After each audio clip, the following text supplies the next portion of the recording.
আজ আপনারা শুনবেন ছোট গল্প ইচ্ছা পূরণ। শুরু হচ্ছে ইচ্ছা পূরণ। এক জঙ্গলে 3টি বিশালাকার গাছ ছিল। তারা 3জন পাশাপাশি থাকায় তাদের মধ্যে বিভিন্ন বিষয়ে আলোচনা হতো। একদিন এরকমই আলোচনা জমে উঠেছে। সেদিন আলোচনা চলছে কার কি ইচ্ছা তা নিয়ে। প্রথম গাছটি বলল, আমি ধনরত্ন রাখার বিশাল বাক্স হতে চাই। আমার ভিতর ধনরত্ন ধারে ধারে সাজানো থাকবে।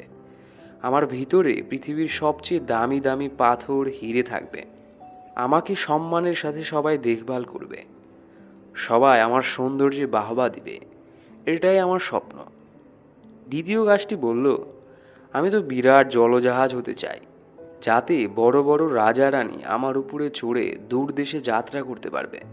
সমুদ্রের বিস্তৃত জলরাশির মধ্যে আমি মাথা উঁচিয়ে চলতে থাকব। আমার মধ্যে থাকলে সবাই সুরক্ষিত মনে করবে। আমি যেন আমার নিজের শক্তির উপর বিশ্বাস রাখি। এটাই আমার স্বপ্ন। আমি এই জঙ্গলটির সব থেকে বড় এবং সব থেকে উঁচু গাছ হতে চাই। মানুষ যেন দূর থেকে দেখে আমাকে চিনতে পারে। আমাকে দেখে তারা যেন বুঝতে পারে যে এটাই হলো ঈশ্বরের দান। আমার শাখা প্রশাখা বৃদ্ধি হতে হতে যেন স্বর্গে পৌঁছে যায়। আমি পৃথিবীর সর্ববৃহৎ বৃক্ষ হতে চাই। এটাই আমার স্বপ্ন।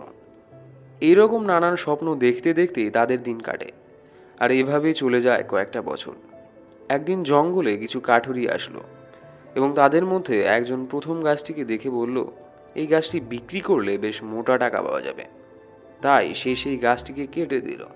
এদিকে সেই গাছটি মনে মনে বেজায় খুশি, কারণ তার বিশ্বাস ছিল যে এবার তাকে হয়তো ধনরত্ন রাখার বাক্স বানাবে।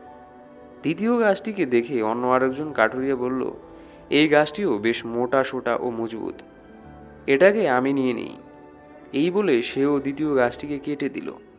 দ্বিতীয় গাছটিও বেজায় খুশি, কারণ তাকে দিয়ে এবার হয়তো জাহাজ বানানো হবে। কাঠুরিয়ারা যখন তৃতীয় গাছটির কাছে গেল, তখন গাছটি অনেক ভয় পেয়ে গেল, কারণ তাকে কেটে দিলে তার স্বপ্ন পূরণ হবে না। একজন কাঠুরিয়া বলল, এই গাছটিতে বিশেষ কিছু আমি দেখছি না, তবুও খালি হাতে তো আর ফেরা যায় না, তাই এটাকেও কেটে ফেলি।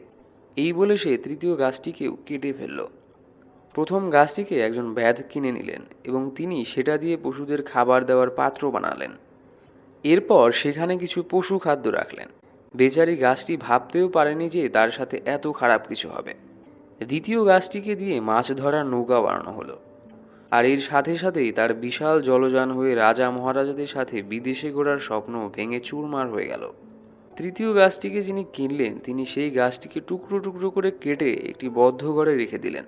মানুষ হয়তো তার কথা ভুলেই গেল।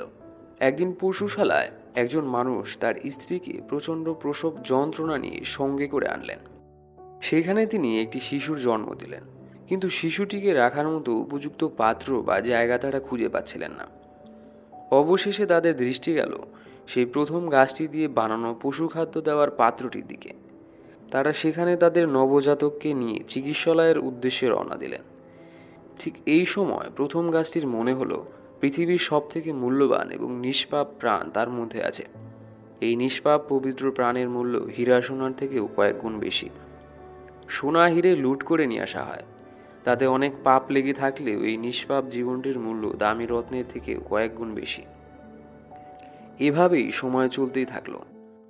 কয়েক বছর পর কয়েকজন যুবক দ্বিতীয় বৃক্ষটি দিয়ে তৈরি করা নৌকা নিয়ে মাছ ধরতে গভীর সমুদ্রে চলে গেলেন।